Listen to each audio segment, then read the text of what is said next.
so fast, and you can't deny it. You can't stop crying. So welcome back. Today's gonna be a bit more personal. I think today is really the thing that I really don't want to show, but I'll show it for the sake of showing it, and also because I want to see how I want to see it. I want to see this through. So I'm talking about, oh my god, let me just put it all on top so you can actually see them all as one big lump of human emotions. These are my journals. Now, there's a lot to unpack. So grab your hot tea, your coffee, I don't know, whiskey if you want, but welcome to Founder Diaries Journal Edition. Now, I've been doing like thought processing, journal entries, observations for the good part of 5 years. So I've kind of developed a pretty good system. I delved into certain techniques, eliminated some, and now I'm proud to say that I am very minimal with my approach. I have one sensory journal and I have one Hobonichi that kind of caters for everything, I've had it before. I've been using Hobonichi for the past 5 years, but this time I'm really owing it up to myself to be more strict, not strict, but just more structured. Like, I don't need to be having 16 other notebooks.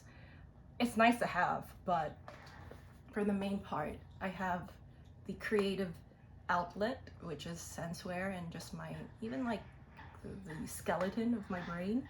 And here is more of the flesh, what I see, what I interact with, and having it together has been working pretty well.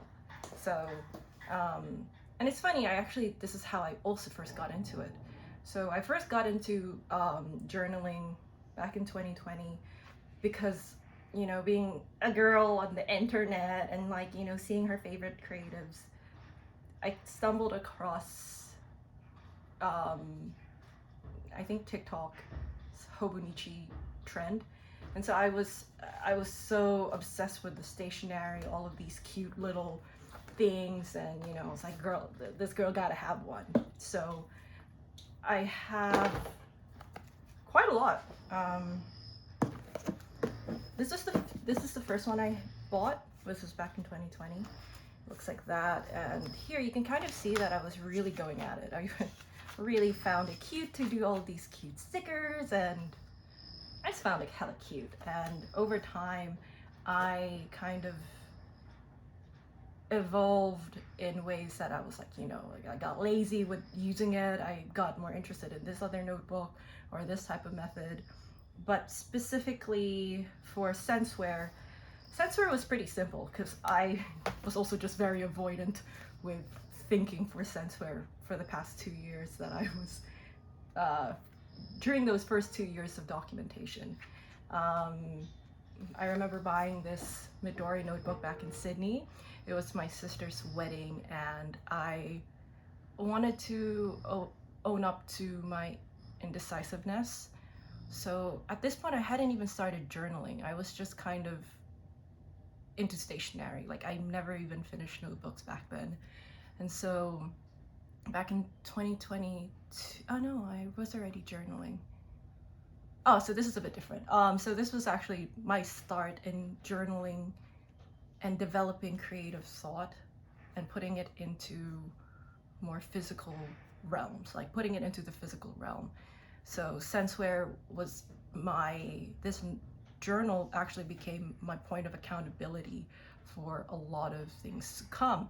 And I remember sticking in, actually I stick this in last year, towards the end when I went back to this notebook as a time capsule. Usually what I do is I leave a bit of space to give it room to breathe for thoughts that I, might have wished, or things like for manifestation. I would leave a bit of space and come back to it and say, hey, that came, like, that thing that you dreamt about came true. Or yeah, I would always give room in my notebooks. And eventually that developed into more just other ways of documenting thoughts. I tried Zettelkasten for a month or something like that, part of like, my daily journaling. But it was the idea of segregating your thoughts into fleeting thoughts, permanent thoughts, and fixed thoughts. I can't remember. There was one more thought, but what are they? Sometimes I also did the same things with emotions. I would write letters to myself in regards to certain emotional burdens, or things that I was weighing myself down with. I did it with memories. I, wrote down things that I felt, saw, and was there to witness, and memories that I want to hold dear to. So yeah, there were so many processes that that I was giving a go. I was not really afraid to try things out. I found it kind of fun, and eventually I took it up to last year to kind of put them in storages. So here were certain notebooks that I bought in my travels.